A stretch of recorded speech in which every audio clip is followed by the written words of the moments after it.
Travelers that have aversions to all-inclusive resorts sometimes have a point, but you certainly won't find that here. This is just a different kind of resort altogether, and I'm going to give you the full tour.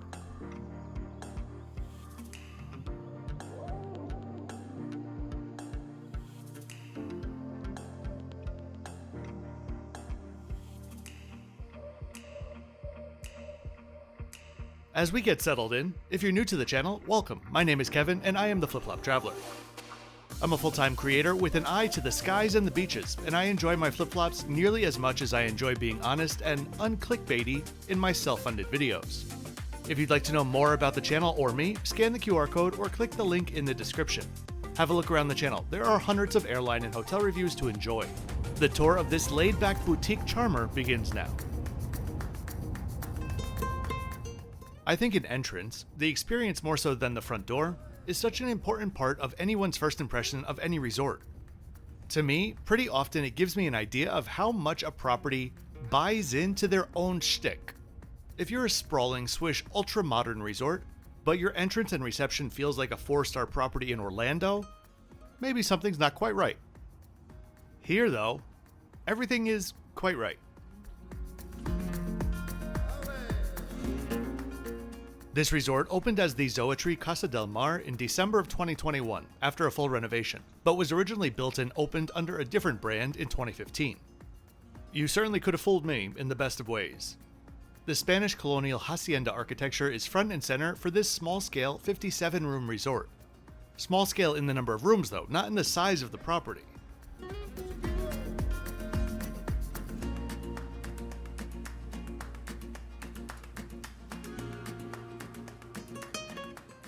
As we look around the courtyard and then head to the pool, it's worth having a talk about Zoetry a bit, since this is not your average all-inclusive brand, and I reckon even the most all-inclusive averse travelers could enjoy this place.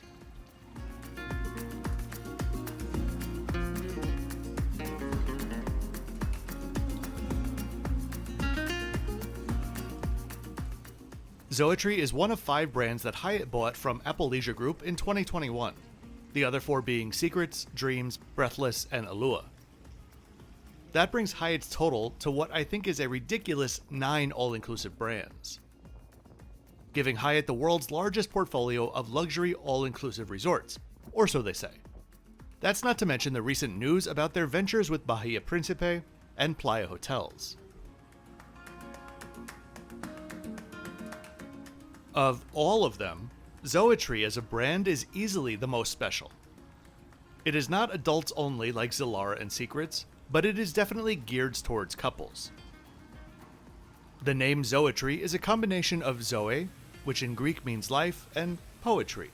And as tacky as it feels to say it, it does actually fit.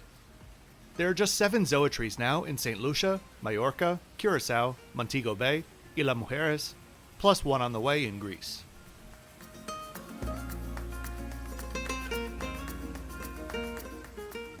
The hacienda reception area leads directly out to the picture-perfect pool and beach. I'll let you have a look around.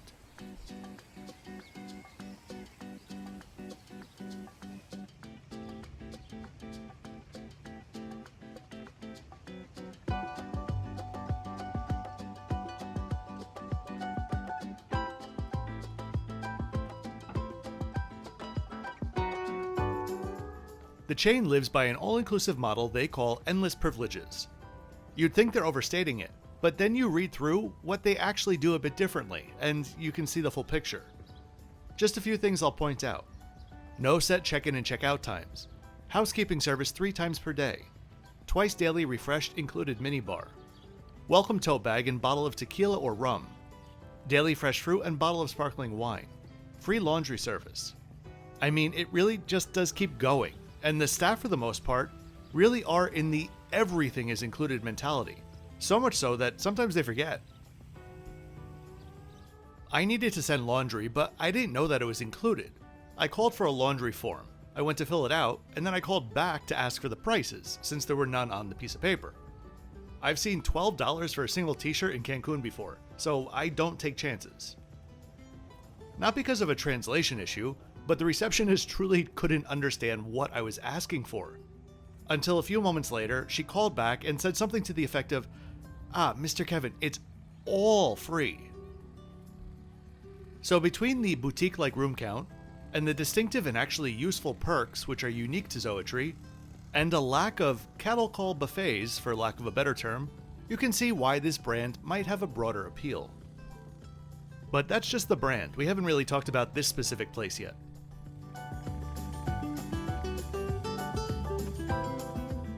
I cannot tell you how much I love this.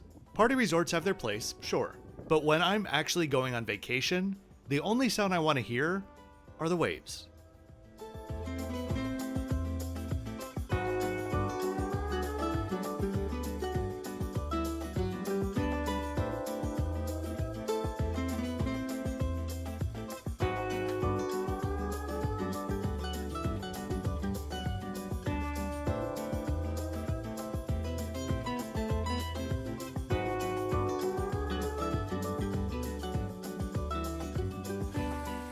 Behind the pool, you have the Reflections Bar and Restaurant, which serves drinks and lunch. For most of the Hyatt all-inclusive brands, everything is done through their app, and it's generally excellent. But it's not the normal Hyatt app. You need to download the Hyatt Inclusive Collection app. Even if you're not registered as a guest, it's the easiest way that you can access the menus for this or any of their other inclusive resorts. Because the menus are optimized for phones, it would be endless screenshots for me to include each menu here directly, so I encourage you to take a look on the app. The app will also give you all of the activities for the day and is interactive, allowing you to order room service, request a service, or check out the hotel map. Oh, and my fish tacos, by the way, were a solid 8 out of 10. Before we explore more, let's take a look at where we are. Los Cabos, or Cabo as it's commonly referred to, is at the southern tip of the state of Baja California Sur, and is made up of two distinct towns. San Jose del Cabo is more of the family-friendly part of the area, with the region's airport just to the north of it. Cabo San Lucas is further south and is generally a younger and more lively crowd, though there are of course exceptions for both of these. Zoetry is smack in the middle of the two of them, along what is called the tourist corridor. Looking at the layout, this over here is technically the resort, and my room was over here as well. But this section over here is also part of the resort, and my understanding is that it's a mix of condos under the Zoetry brand, as well as some of the Zoetry rooms themselves mixed in. Heading over there now to take a look at the grounds and two more of the pools.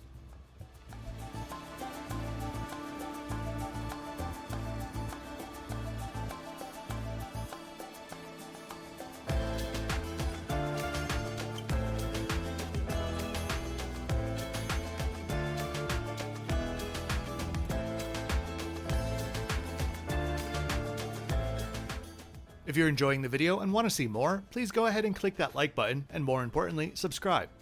If you're looking for lots more information about my travel in general, weekly posts, advanced itineraries, travel advice and the like, or just want to show your support for the channel, I'd invite you to check out my Patreon or YouTube channel memberships.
It's usually pretty hard to sum up a hotel's level of attention to detail in 1 or 2 shots, but not here.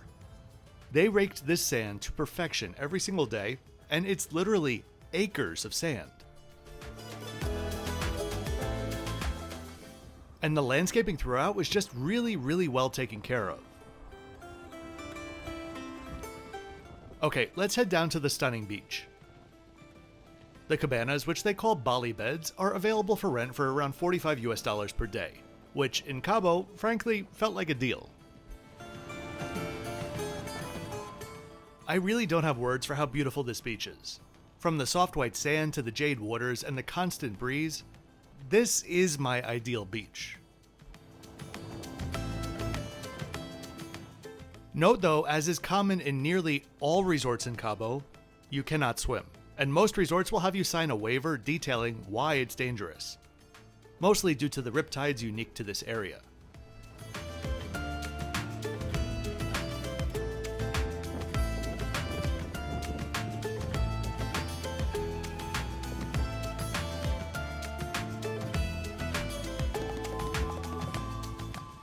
Let's go head to my room. I was Explorist at the time, the mid-level tier of Hyatt Loyalty, and I was upgraded to a junior suite, which I really enjoyed.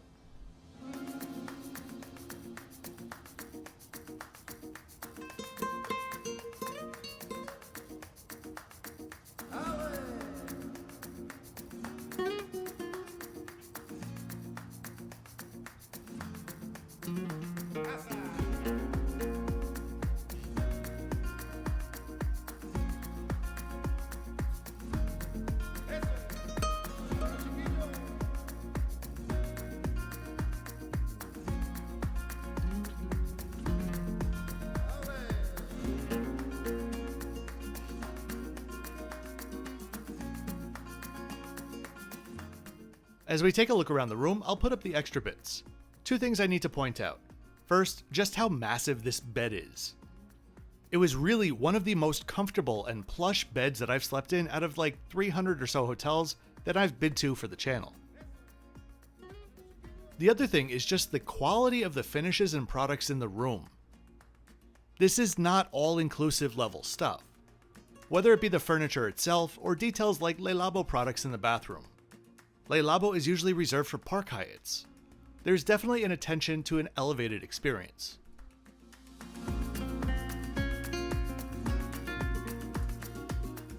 If you're planning a trip to Mexico, be sure to check out my Mexico playlist, which will have nearly 20 resort videos by the end of the year.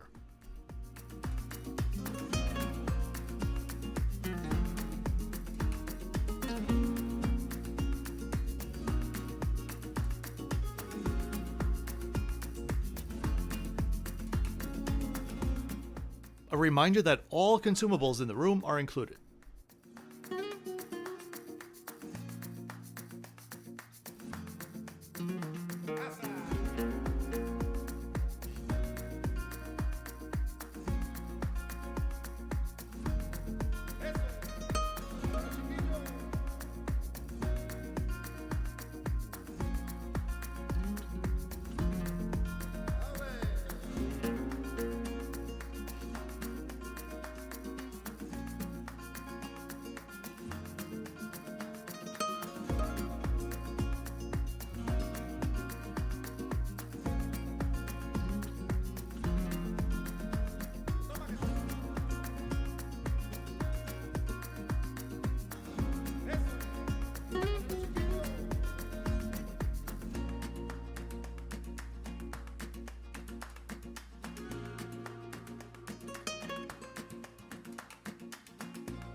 The room was already getting really high marks from me, but then you add in the view to that, and this really is a good value considering you're in Cabo. Why do I keep talking about Cabo like it's the Maldives? Well, because it prices itself like it is, especially during high season. Cabo pricing and Cancun pricing are just completely different animals. Cabo is closer to Maui pricing than it is to anything else in Mexico, usually.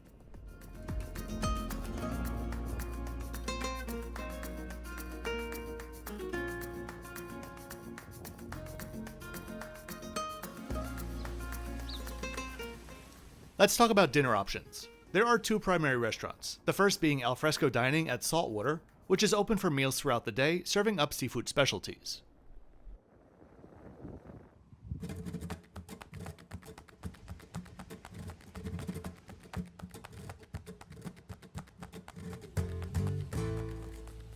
The other option is El Arroyo, the Mexican and international restaurant open for breakfast and dinner where I ate.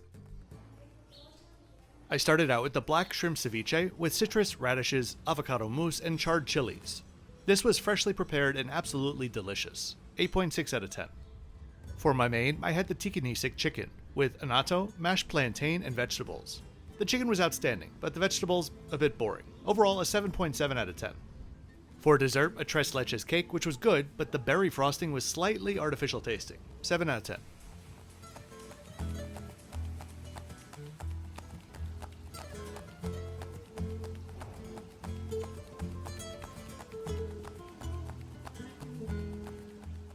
Just off of the courtyard, we have the Maui bar, which was open from 7 a.m. until 11 p.m. daily for all of your coffee and beverage needs. This space in particular was a very nice departure from the typical all-inclusive bar experience. When I got back to my room, there was a big focus on the ambiance with softer lighting and a keen attention to detail, and a very strange video montage.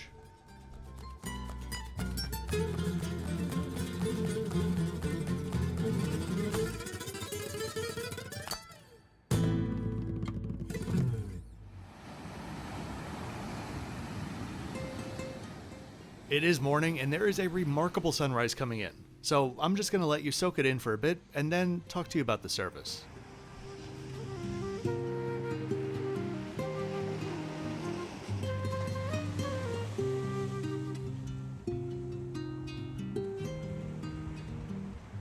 In general, service was a very specific, quiet, high-touch style, and the reception staff especially were excellent, closely followed by the bartenders and most servers. But there was one very strange exception. The waiter at breakfast. Breakfast is a la carte. I ordered and the server just seemed to be a bit off, less than enthusiastic, but I didn't put much thought into it. Then a couple sat down across from me. They started ordering, and after asking for juice, the waiter said, "Sure, for $1." The couple and the server all awkwardly laughed together.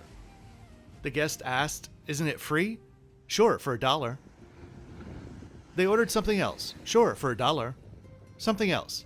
"Yeah, for $2." And this continued, quickly going from an awkward joke to a really uncomfortable situation for the couple. Around 15 minutes later, the waiter came by to refill their coffee, asking if they wanted any. The guest said yes, and again, "Sure, for $1." At this point, there was no longer a cutesy act along with it. It was purely a matter-of-fact "sure, for $1."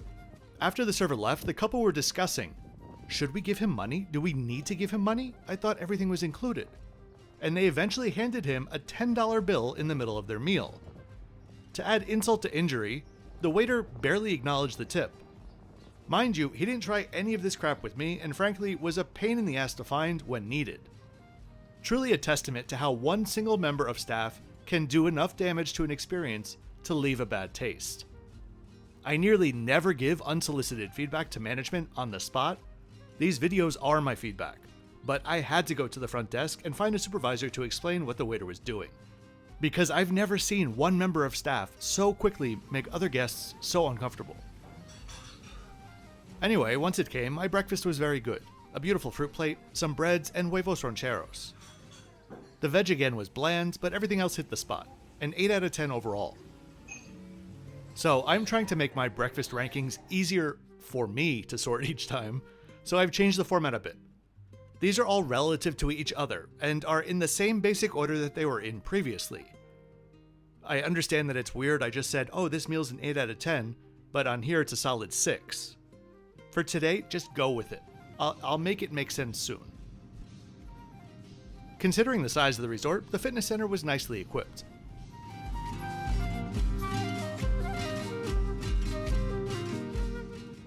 So overall, the Zoetry was beyond a pleasure. If there's one thing that I would change, I would say that I would have stayed here as the last of the 6 resorts on this Mexico trip, because this definitely spoiled me for the rest of the trip. So I really do hope that you enjoyed this tour today. If you did, please be sure to click the like button and subscribe for 2 new videos each week. I'll see you next time on Turkish Airlines.